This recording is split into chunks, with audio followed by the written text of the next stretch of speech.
అందరికీ నమస్కారం. Welcome back to our channel. This is Anil education allrounder. Telangana TG PG ECET 2025 కి సంబంధించి ఏదైతే కౌన్సిలింగ్ ప్రాసెస్ ఏ విధంగా జరుగుతుందో మీకు స్టెప్ బై స్టెప్ అయితే ఎక్స్ప్లెయిన్ చేస్తాను ఈ వీడియో తరపున అనమాట. ఇక్కడ ఆన్లైన్ లో రిజిస్ట్రేషన్ కాడ నుంచి మీకు సీటు వచ్చి కాలేజీకి వెళ్ళేంత వరకు ఎటువంటి స్టెప్ మనం ఫాలో అవ్వాలి, కౌన్సిలింగ్ ప్రాసెస్ లో మరి ఎటువంటి జాగ్రత్త తీసుకోవాలి మీకు అయితే స్టెప్ బై స్టెప్ అయితే వివరిస్తాను ఈ వీడియో తరపు నుంచి. అదే విధంగా వీటితో పాటు చాలా మంది స్టూడెంట్స్ అనమాట లైక్ ఏ విధంగా అంటే వారి దగ్గర ఆన్లైన్ లో సర్టిఫికేట్ వెరిఫికేషన్ అప్పుడు అప్లోడ్ చేయడానికి డాక్యుమెంట్స్ లేకపోతే అంటే ఒరిజినల్ సర్టిఫికేట్స్ లేకపోతే మరి మీ కళ్ళ నుంచి ఏ విధంగా తెచ్చుకోవాలి, మరి ప్రాసెస్ ఏ విధంగా ఉంటుందని కూడా కవర్ చేస్తాను ఈ వీడియో తరపు నుంచి మీకు ఎక్స్ప్లెయిన్ చేస్తాను అనమాట. స్కిప్ చేయకుండా ఎండ్ చూడండి. ముందుగా ప్రతి ఒక్క విద్యార్థి వీడియోకి అయితే లైక్ చేయండి, ఛానల్ ఇంకా సబ్స్క్రైబ్ చేసుకుని మీకు ఈ విధంగానే కంప్లీట్ గైడెన్స్ అయితే వస్తూ ఉంటే మీకు సీటు వచ్చి కాలేజీకి వెళ్ళేంత వరకు. ఓకే స్టూడెంట్స్, టాపిక్ లోకి వచ్చినట్లయితే ఇక్కడ నేను కూడా లాస్ట్ 2024 లో ఏదైతే పీజీ సెట్ కౌన్సిలింగ్ నాకైతే సీట్ అవ్వడం జరిగింది ఎంటెక్ లో అనమాట. నాకు ఎంఎల్ఆర్ ఇన్స్టిట్యూట్ కాలేజ్ నాకు సీట్ అవ్వడం జరిగింది. I'm currently pursuing MTech first year second semester in MLR institute of technology, okay, thermal engineering లో. కాబట్టి నేను లాస్ట్ ఇయర్ నేను కూడా లైక్ కౌన్సిలింగ్ నేను పాల్గొన్నాను కాబట్టి మరి నేను ఎటువంటి ప్రాబ్లమ్ ఫేస్ చేశాను, మరి ఇలా నా దగ్గర కూడా సర్టిఫికేట్స్ లేకుండే మరి నేను ఎలా అప్లోడ్ చేశాను మీకు అన్ని ఎక్స్ప్లెయిన్ చేస్తా ఉంటాను. ఓకే, ఇక్కడ స్కిప్ చేయకుండా చూడండి. ఓకే, స్టెప్ 1 అనమాట. మనకి ఇక్కడ తెలంగాణ లోపల పీజీ సెట్ సంబంధించి కౌన్సిలింగ్ ఎప్పటి నుంచి స్టార్ట్ అవుతుంది మనం తెలుసుకోవాలి. ఓకే, మనకు ఈ నెక్స్ట్ మంత్ అనమాట ఆగస్టు 1 నుంచి అయితే మనకు కౌన్సిలింగ్ అయితే స్టార్ట్ కావడం జరుగుతుంది అనమాట. ఆగస్టు 1 నుంచి మనకు నెక్స్ట్ ఇక్కడ ఆగస్టు 11th వరకు అనమాట ఆన్లైన్ లో రిజిస్ట్రేషన్ చేసుకోవడానికి మనకైతే లింక్స్ అయితే యాక్టివేట్ చేయడం జరుగుతుంది. లింక్స్ ఇక్కడ ఓపెన్ చేసినప్పుడు మనం ఆన్లైన్ లో రిజిస్ట్రేషన్ చేసుకోవాల్సి ఉంటుంది. ఓకే, స్టెప్ 1 మనం ఏం చేసుకోవాలి, రిజిస్ట్రేషన్ అయితే చేసుకోవాల్సి ఉంటుంది. మీకు సంబంధించి ఏదైతే బేసిక్ ఇన్ఫర్మేషన్ అయితే ఫిల్అప్ చేయాల్సి ఉంటుంది. అదే విధంగా దీంతో పాటు కౌన్సిలింగ్ లో మనం రిజిస్ట్రేషన్ చేసుకుంటున్నాం కాబట్టి మనం పేమెంట్ కట్టాల్సి ఉంటుంది. ఓకే, పేమెంట్ వచ్చేసి ఎంత ఉంటుంది అంటే ఇక్కడ దాదాపుగా 1200 నుంచి, ఓకే, లాస్ట్ వచ్చేసి నేను 1200 రూపీస్ పే చేశాను కాబట్టి మేబీ ఇయర్ పెరగొచ్చు తగ్గొచ్చు చెప్పలేం కాబట్టి అబౌట్ ఇక్కడ 1200 ఎబో అమౌంట్ అయితే మనం కట్టాల్సి ఉంటుంది కౌన్సిలింగ్ ప్రాసెస్ లో.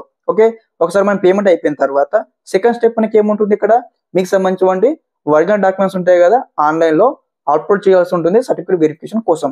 ఓకే, ఆన్లైన్ లో సర్టిఫికేట్ వెరిఫికేషన్ కోసం డాక్యుమెంట్స్ అప్లోడ్ చేయడానికి మరి ఏ డాక్యుమెంట్స్ కావాలి, ఓకే, రిక్వైర్డ్ డాక్యుమెంట్స్ ఒక లిస్ట్ తెలుసుకుందాం ముందుగా అనమాట.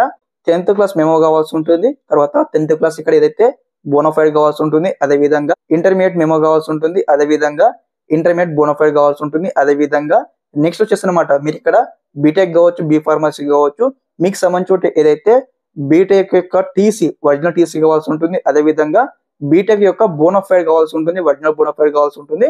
ఓకే, వీటితో పాటు మీకు సంబంధించి ఏదైతే స్టడీ సర్టిఫికేట్స్ ఉంటాయి కదా ఒరిజినల్, లైక్ ఏ విధంగా అంటే ప్రొవిజనల్ సర్టిఫికేట్ కావచ్చు, అదే విధంగా సిజిఎం అనమాట. సిజిఎం ఈజ్ నథింగ్ బట్ ఇక్కడ మనకు ఏదైతే చూడండి కన్సల్టెంట్ గ్రేడ్స్ మెమో అంటారు అనమాట. అంటే లైక్ ఏ విధంగా ఉంటుందంటే ఇక్కడ మీకు సంబంధించి టోటల్ గా మనకు బీటెక్ లో కావచ్చు, బీ ఫార్మసీ కావచ్చు 8 సెమిస్టర్లు ఉంటాయి కదా. ఈ యొక్క 8 సెమిస్టర్లు మీరు పాస్ అయినట్లు ఒక పెద్ద లాంగ్ మెమో ఉంటుంది అనమాట. లాంగ్ మెమోలో ఇక్కడ సెమిస్టర్ 1 పాస్ అయ్యారు, సెమిస్టర్ 2 పాస్ అయ్యారు, మరి ఇక్కడ సెమ్ వైజ్ గా మీకు ఎన్ని మార్క్స్ వచ్చాయి, సెమ్ వైజ్ గా మీకు ఎంత పర్సెంటేజ్ వచ్చింది, ఓకే, మీకు టోటల్ గా సిజిపి ఎంత వచ్చిందని ఇక్కడ ఆ మెమోలో మెన్షన్ చేసి ఉంటారు కాబట్టి ఖచ్చితంగా ఆ యొక్క డాక్యుమెంట్ కావాల్సి ఉంటుంది. ఓకే, ఆ డాక్యుమెంట్స్ లేకపోతే మీరు ఏం ఫాలో అవ్వాలి, ఓకే, డాక్యుమెంట్స్ లేకపోతే మీ దగ్గర ఉన్నటువంటి ఇక్కడ ఉంటుంది కదా లైక్ ఇక్కడ sem 1 memo, sem 2 memo, sem 3 memo, okay, 8 semester సంబంధించి సెమ్ వైజ్ మెమో ఉంటుంది కదా, ఆ డాక్యుమెంట్స్ మనం అయితే అప్లోడ్ చేయాల్సి ఉంటుంది. ఓకే, ఇన్ కేస్ మీ దగ్గర ఇక్కడ ఏదైతే ప్రొవిజనల్ సర్టిఫికేట్ కావచ్చు, అదే విధంగా నెక్స్ట్ ఇక్కడ సిజిఎం లేకపోతే మరి స్టెప్ అన్నమాట మీరు అందరూ కూడా మీ దగ్గర డాక్యుమెంట్స్ లేకపోతే కాలేజీకి వెళ్ళండి. కాలేజీకి వెళ్ళి మీరైతే ప్రిన్సిపల్ సార్కి డైరెక్ట్ గా లెటర్ రాయాల్సి ఉంటుంది. మరి ఏమని రాస్తారు లెటర్లు అంటే ఇక్కడ ఫస్ట్ అనమాట మీకు సంబంధించి ఏదైతే సబ్జెక్ట్ పెట్టండి. సబ్జెక్ట్ ఎందుకు వరకు మనకు అన్నట్లయితే ఇక్కడ మీరు ఇక్కడ పీజీ సెట్ కౌన్సిలింగ్ లో పార్టిసిపేట్ చేస్తా ఉన్నారు కాబట్టి మీకు ఇక్కడ ఎంటెక్ కోసం, ఓకే, హైయర్ ఎడ్యుకేషన్ కోసం మేము ఇక్కడ కౌన్సిలింగ్ లో మేము ఇక్కడ పార్టిసిపేట్ చేస్తా ఉన్నాము. దాని కొరకు ఆన్లైన్ లో సర్టిఫికేట్ వెరిఫికేషన్ జరుగుతుంది. మేము ఖచ్చితంగా మాకు సంబంధించి ఏదైతే సిజిఎం కావచ్చు, అదేవిధంగా ప్రొవిజనల్ సర్టిఫికేట్ కావచ్చు, టీసీ కావచ్చు, బోనోఫైడ్ కావచ్చు, ఈ యొక్క డాక్యుమెంట్స్ అన్ని కూడా మేము ఆన్లైన్ లో అప్లోడ్ చేయాలి. మాకు డాక్యుమెంట్స్ ఇవ్వండి అని మీరు అందరూ కూడా లెటర్ రాయాలన్నమాట. ఓకే, అందులో మీకు సంబంధించిన రూల్ నెంబర్ కావచ్చు, బ్రాంచ్ కావచ్చు, సెషన్ కావచ్చు అని మీరు మెన్షన్ చేసి లెటర్ అయితే మీరు ఇవ్వాల్సి ఉంటుంది. ఓకే, లెటర్ లో మీరు ఇచ్చిన తర్వాత మనకు ఏదైతే ప్రిన్సిపల్ సార్ అయితే వెరిఫై చేస్తారు. వెరిఫికేషన్ చేసిన తర్వాత అడ్మిషన్ బ్రాంచ్ ఉంటుంది కదా, అడ్మిషన్ బ్రాంచ్ అయితే మీకు సెండ్ చేయడం జరుగుతుంది.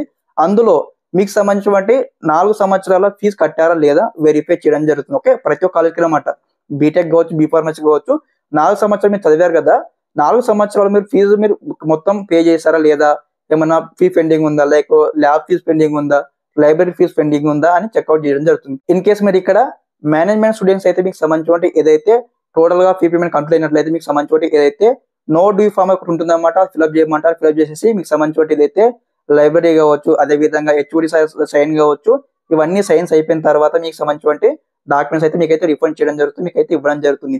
ఇన్ కేసు మీకు ఇక్కడ కౌన్సిలింగ్ త్రూ మీకు సీటు వచ్చింది, లైక్ ఏ విధంగా అంటే మీరు ఎంసెట్ త్రూ మీరు సీటు వచ్చింది, బీ ఫార్మసీ కావచ్చు, బయోటెక్నాలజీ కావచ్చు, ఇంజనీరింగ్ స్టూడెంట్స్ కావచ్చు అనమాట. మీకు కౌన్సిలింగ్ త్రూ సీటు వచ్చింది, మీరు ఇక్కడ టోటల్ గా ఫీ రీయింబర్స్మెంట్ రావాల్సి ఉంటుంది. కాబట్టి ఇన్ కేసు ఇక్కడ మీకు సంబంధించిన ఫీ రీయింబర్స్మెంట్ పెండింగ్ లో ఉంటే మనకు సర్టిఫికేట్స్ ఇవ్వరు అనమాట. వాళ్ళకి చెప్తా ఉంటారు అనమాట, సర్టిఫికేట్స్ ఇవ్వం బాబు, మీకు సంబంధించిన ఏదైతే ఫీ రీయింబర్స్మెంట్ పెండింగ్ ఉందని చెప్పడం జరుగుతుంది. కాబట్టి మీరు ఏమనగలరు, సార్ మాకు కౌన్సిలింగ్ లోపు మేము ఇక్కడ ఏదైతే మేము సర్టిఫికేట్ వెరిఫికేషన్ కోసం మాకు స్కానర్డ్ కాపీ అయితే ఇవ్వండి, మేము ఆన్లైన్ లో డాక్యుమెంట్స్ అప్లోడ్ చేసుకుంటాము.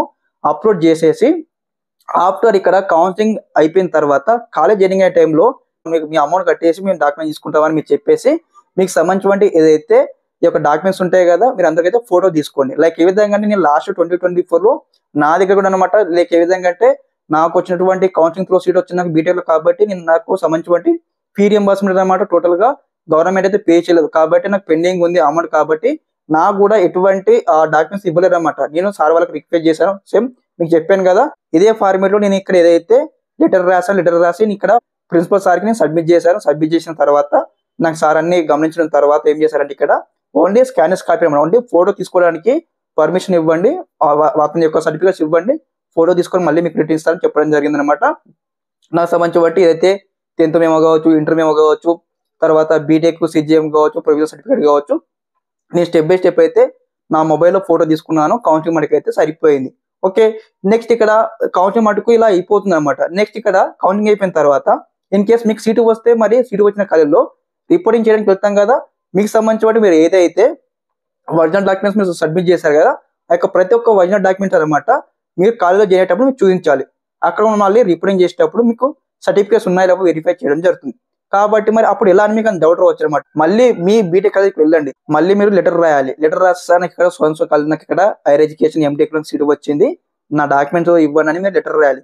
లెటర్ చూసిన తర్వాత మీకు సంబంధించి మళ్ళీ పేమెంట్ కట్టండి బాబు, మీ బ్యాలెన్స్ పేమెంట్ ఉందని కట్టమని అడిగితే మీకు పాసిబుల్ అయితే పేమెంట్ కట్టండి. మీ కాలేజ్ నుంచి కస్టోడియం ఫామ్ అనమాట. కస్టోడియం ఫామ్ అంటే మీరు బీటెక్ లో ఇదే కాలేజ్ కంప్లీట్ చేశారు, ఓకే, మీకు సంబంధించిన ఒరిజినల్ సర్టిఫికేట్స్ ఓకే మీ బీటెక్ కాలేజ్ ఉన్నాయి అన్నట్లు కాలేజ్ నుంచి ఒక కస్టోడియల్ ఫామ్ అయితే మీరు తీసుకోవాల్సి ఉంటుంది. కస్టోడియల్ ఫామ్ తీసుకొని మీకు ఏ కలర్ సీటు వస్తుందో ఆ కాలేజీకి వెళ్ళి ఆ యొక్క డాక్యుమెంట్ సబ్మిట్ చేస్తే మీకు సంబంధించిన ఏదైతే జాయినింగ్ ప్రాసెస్ అయితే కంప్లీట్ కావడం జరుగుతుంది.